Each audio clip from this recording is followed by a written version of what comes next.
It is the Final Word Cricket Podcast, Season 17, Episode 12, live from Perth, at least in my case. I'm at Perth Stadium in the commentary box. I arrived in the middle of the night. I've slept in the room with Barat overnight, which has been lovely to see him. He stayed up late to let me in downstairs and all the rest of this.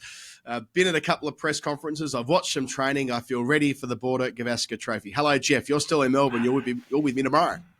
Yes, I'll be on my way to you, all being well. Hope I get there because we do have a live show tomorrow night, which will maybe not be tomorrow night by the time this episode gets out. But it'll be Thursday evening at the Rosemount Hotel. So do come down if you're in Perth. Come and throw stuff at us. Come and fight. As I put out in my social media posts, come and fight us if you want to, or come and be our friends. Either way, we'll do it in the car park one way or another outside the Rosie, as tradition dictates. And yeah, I'm feeling getting a little bit excited because it is about to happen. I've had cricket not on the brain for a long time, but now it is about to get going. We're about to launch into a huge test series. Reading things, writing previews, thinking about everything that might happen over the weeks ahead, and it's enticing. We were just downstairs speculating who can fill in for you when your flight's inevitably cancelled tomorrow. Who can play the size of Geoff Lemon? We didn't quite work out who can be 6'4", but there's nothing more certain than your flight getting cancelled tomorrow and me doing the show on my own. I've already accepted that reality.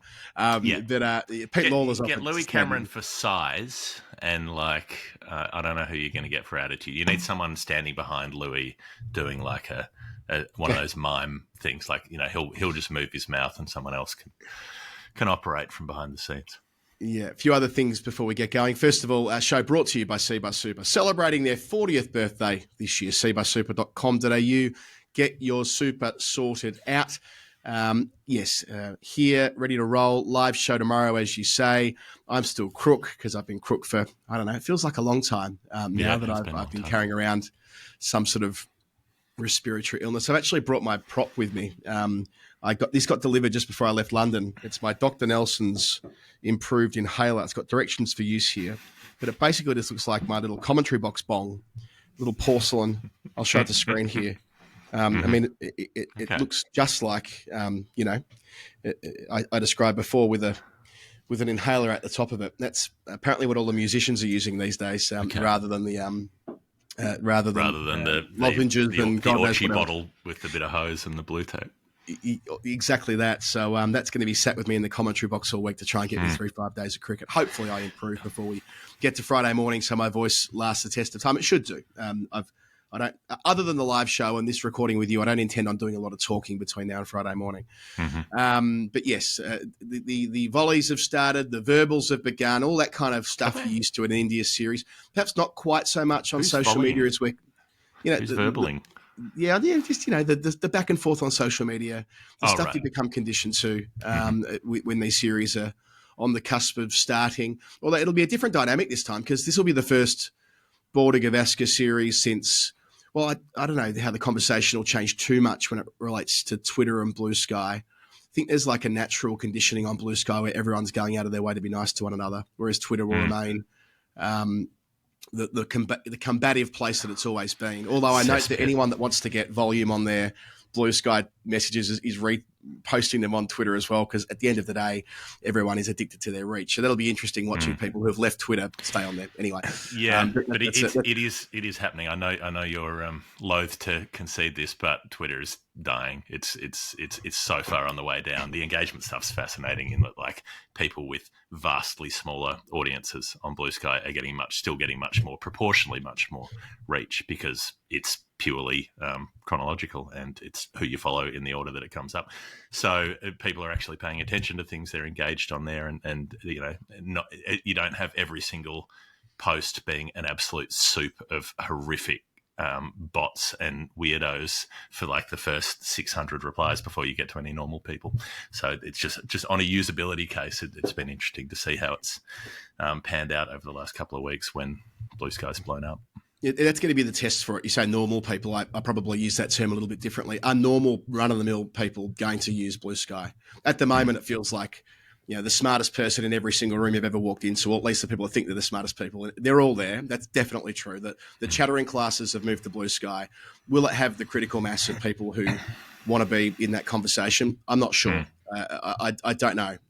Habits are hard to reform after a time, and I know Twitter's on the wane, but will people just opt out? Do people have the energy for another social media platform? That's probably the real test.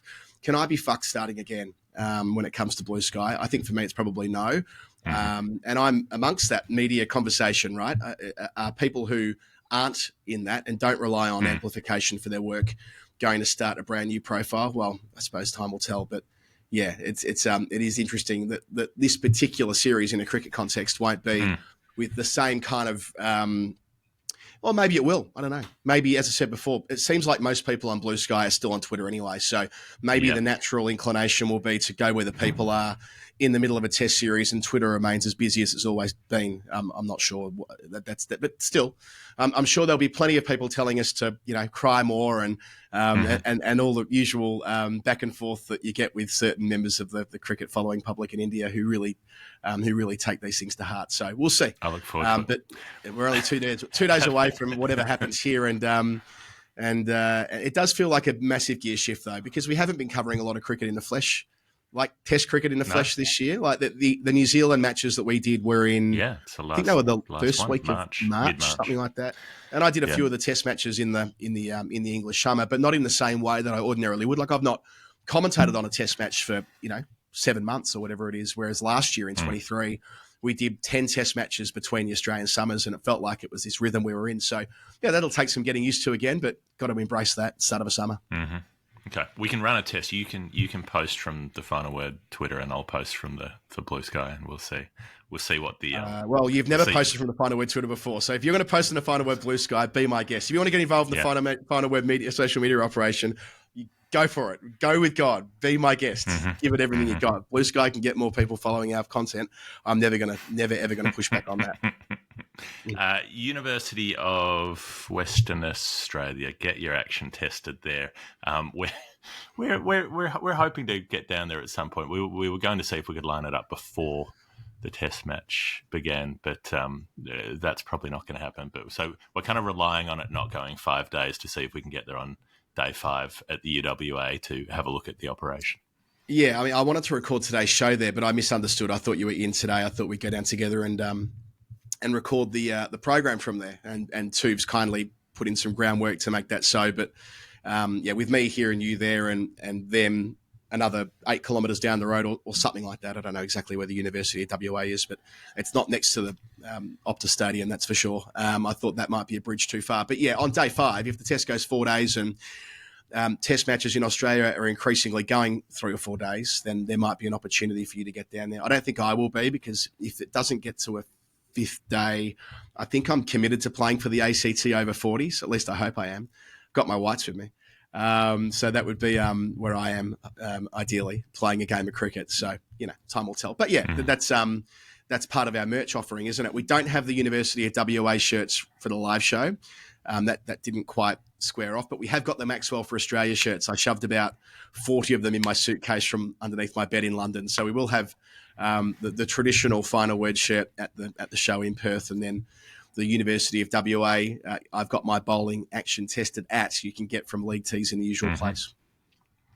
All right. The Ethan Bamber interview as well, just to say thanks to everyone who got in touch about that. There was a strong response, given it was pretty heavy content, talking about disordered eating and the challenges associated with that, among a lot of other things in that interview. But people who came across it one way or another were really moved by that conversation and by how candid he was happy to be in the chat that you had with him. Yeah, it's a fairly common experience for us that when we do an interview that's not related to cricket, that it does, well, first of all, it reaches different people. And second of all, it hits a different part of your brain, I guess, when you're listening to it. And that's certainly the case for Ethan. It's not as though the whole interview was that either. It's just that I had a pretty good sense going in that, well, I didn't know the full story. I knew part of the story, but once I asked him one question, he was happy to tell the full story. And that's the beauty of the podcast interview, that people can feel comfortable going into depth about topics that they wouldn't ordinarily do. I reflect on the Marcus Stoinis interview. It's many years ago now, but we didn't anticipate speaking to Marcus Stoinis for an hour about his dad's demise and passing of cancer. That was never the expectation when we started the conversation that day. It was like one question which turned into 25 questions, and so it proved here with Ethan Bamber, who he's such an impressive person. But I'm proud of the fact that he was happy to share all of that with us. And the types of messages and emails that I've been getting since that interview reflect that this is a topic that needs to have more attention paid to it in cricket. I had no idea. So good on Ethan for being part of that conversation and helping advance it in different ways. Mm-hmm. So tell me, give me a read on the ground in Perth. What's the vibe? I know there was a closed India training session and Bharat was having to go to ridiculous lengths to try to get an eyeball on the training session. I know there was chat about various injuries. Shubman Gill is injured and will miss. Rohit Sharma isn't there because his kid is being born or has been born or is about to be born, whichever it is. Virat Kohli is there because he's not having any children born this time around. KL Rahul's probably opening the batting, but might have been injured. Where is all the swirling and the speculation? Although we will do a daily show tomorrow, a preview show, but just give me the brief outline. I'll give you the vibes, right? Here's one strong line from the Josh Hazlewood press conference that I was just in down on the ground. I'm glad Pudge isn't here. Which I did laugh. I reckon that. I don't think all of the Aussie bowlers would be as playful as that. But remembering what Pujara was able to do to them in 2018, 2019, when he faced 1,300 balls in the series or something with 3 tons, and then in 2020, 2021, his 2 slowest half centuries at Sydney, followed by that astonishing performance at Brisbane. I think there's a lot of that sentiment. If I'm glad Pudge isn't here, and there is a little bit of generation change happening with India without us kind of realising it. I mean, Jaiswal's been a revelation, a couple of double hundreds against England, 100 on debut last year in the Caribbean. We all know his story. But Padikali got his chance against England earlier this year. It's likely he'll bat 3. He wasn't in the squad. But now, having done enough for India A, in the absence of Shubman Gill. And, people are a bit dismissive of Shubman Gill, but he was crucial to India's fortunes against England earlier this year as well. So he would have been in the best 11, but hurt his thumb fielding in the slips at the Wacker over the weekend. So he's out. KL Rahul hurt his elbow, but he's in. He'll open the batting with Jaiswal. Kohli 4, Rishabh Pant 5. Dhruv Jurel, who kept when he played against England earlier this year, he'll get the last specialist bat spot because, of course, Rishabh Pant will keep at 5. So that's interesting there. From that point forward, and this is largely what Bharat's been picking up, I should say. There's been, and his reading of nets and reading of tea leaves on selection is second to none. I can't see a world where Jadeja doesn't play, so he'll be the balancing piece at 7. Then they've got lots of different combinations. Yes, Bumrah will captain, and Bumrah will open the bowling with Siraj. But 8 and 9, that's a bit of a choose-your-own-adventure story. Surely they pick Ashwin. I mean, they made the mistake in what are occasionally known as SENA countries, so South Africa, England, New Zealand, Australia. And it's not a bit of jargon that we use in Australia, but it's certainly a bit of jargon in India. That Ashwin's been overlooked for Jadeja at different points. I just think the psychological advantage that Ashwin has, and given they've got their keeper batting in the top 6, they'd be mad not to go with him. They've got the all-rounder ready, whether he might make his test debut, the guy who played for Sunrisers this year and Pat Cummins is such a fan of. Krishna, who is tall, hits the deck hard. If they want another one of those options on a pitch, the curator is saying here is going to be hard and fast. And yes, every year we say that at Perth, but that's been true here in the test matches we've seen. The 4 test matches at this ground, I remember 2018, it was something different and enjoyed. It was really 2018. It was tough when Shami was going in that spell. That was difficult for a lot of the Australians, and when they were bombing Kohli when he made that 100, it was an extraordinary innings. And last year as well. Remember when Australia batted in that second innings? It was an absolute nightmare against Pakistan's seamers. And on the final day, Pakistan were all out for 89. The pitch only got trickier to bat on. So that would incentivise India to make sure they've got at least 3 quicks to complement Jadeja and Ashwin. But yeah, it's that's the vibe from here. So yeah, plenty to come. Border Gavaskar preview, first of our daily shows, start tomorrow when you're with me, after we've heard from the captains, Pat Cummins and the stand-in captain, Jasprit Bumrah, with Rohit Sharma's wife having had their second kid a couple of weeks ago. And yeah, he's home on paternity leave right now. But yeah, it feels like I'm at a big test series. There's a lot of media here today. A lot of our Indian colleagues are here. The TV guys haven't arrived as yet, but 2 days out from a test match, it can feel quite lonely at times. It doesn't feel lonely today. It feels like we're about to embark upon the biggest series of 2024. Yeah, it'll be something we'll get into more when we start the preview daily show. So tune into those through the summer if you want to keep up to date. India are also playing, or just finished playing, at the same time as in the T20 side against South Africa. The Sanju Samson series, as it may be known in years to come. But maybe it's the Tilak Varma series. I don't know. They both made 2 centuries in 4 T20s during this series. Super attacking strike rates as well, anywhere from just under 200 to north of 250 for those two. Tilak Varma was in the middle order to start with and then came up to number 3. Samson's opening the batting. I liked the synchrony. I was going to say synchronicity. I don't know which one's right. Synchronicity. Yeah. 100 in the first test. Duck, 100. That was the Sanju Samson series. Marco Jansen got him out twice. Both of them bowled for naught in the 2 games in the middle. So his series tally is his 2 centuries. That's it. But yeah, it's a dominant performance in a year where India have been dominant in T20 cricket, not just with that World Cup, but with everything else around it. It's the depth thing, right? Just going through it then with the test side, they've got a massive squad here and so many options to go with, and they're spoilt for choice. And it is kind of weird that India come into this test series feeling like they're the side that's got more to lose, like they're under the pump. Usually when teams come to Australia, it's like if you win a test or win the series, I mean, what a triumph. But due to the success here in 18-19 and 2021 and having just been beaten 3-0 by New Zealand, it does feel different. But then you cast your eye to the T20 series and Generation Next to an extent. Of course, Sanju Samson's been around for a while now, but having the depth to field another side and be so dominant and scoring, I mean, the outrageous 270 odd they got when they both made hundreds. And it is reminiscent of when 100 years ago, MCC would send 2 teams away at the same time to represent England in 2 test matches. And we've been supportive of that on the pod. Some people get a bit sniffy about it, about like, well, is it real if it's not everyone being available at the same time? Is that Australia? Can you have 2 Australias? The they do it anyway. Side should be a different side anyway, almost all the time. They do it anyway. Maybe 9 of them. There might be like a couple of players from across formats, and there are players like Bumrah and so on who are in your best 11 for all 3, but it doesn't mean they have to play every single match that the national team plays. Yeah, they tailor when they utilise their best 11 in white ball cricket to be in the build-up to major tournaments and at major tournaments. Outside of that, it's an exercise in trying to work out who the other few who might complement the main big dogs will be. So Australia, you were just covering that series in England. I guess that was a reasonably close to full-strength side at times, but they did have to bring in a bloke from the under-19s into the squad at one stage, and Ben Dwarshuis as well, who wasn't in the original squad, and has been nowhere near international cricket for 5 years. So, it's not without precedent that when everyone theoretically is fit and firing, that there'll be very different sides played. So, I'm supportive of India wanting to do all sorts of different things with their sides and play as often as they can, because ultimately when India are playing cricket, there's money being made, and that's good for international cricket. I know that that gets complex. It's not as simple as that when we talk about the domestic T20 stuff. But, I'm glad this played out when it did.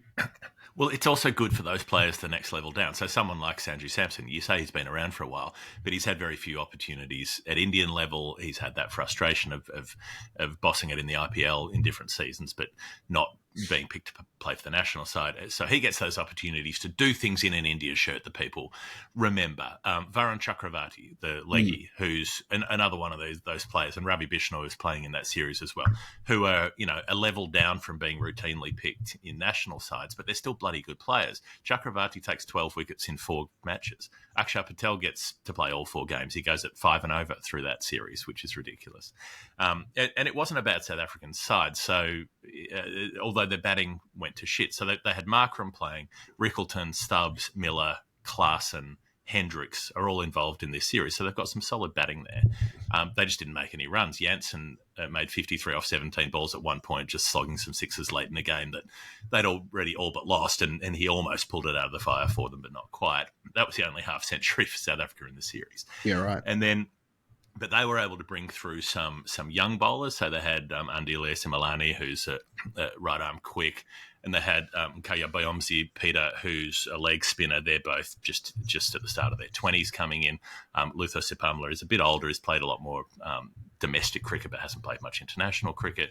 So the latter two of those did well in the one game that South Africa won, but got smashed around in the other games. But they get that experience of coming up against really bloody good players and figuring out what it's going to take to bowl at that top level. So Jansen, more and more clearly, like maybe the most important player South Africa have these days. He bowled really well 3 of the 4 games. He was taking one for a runner ball while everyone else was getting absolutely slammed, and made runs as well. So, they did take a game off India. And in the context of this year, that's a lot. That's the second game India have lost this year in T20 Internationals. They've won 24 and lost 2.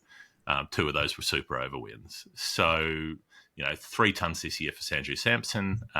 India had 9 innings above 200. They had 10 games where they bowled teams out. They won the T20 World Cup. And it feels like maybe this is the point. Maybe when you look back later, this is the point where you go, this is India finally breaking through to where the logic said and the IPL said for the last 10 years that this is where they should be, which is better than everybody else in the world by a margin at T20 cricket. Yeah, that's it. Like we get to a stage when India's T20 side becomes like, I don't know, Australia's test team was in the late 90s and early 2000s, where the default option is they will just win. Yeah, they should. And that's the way it should be.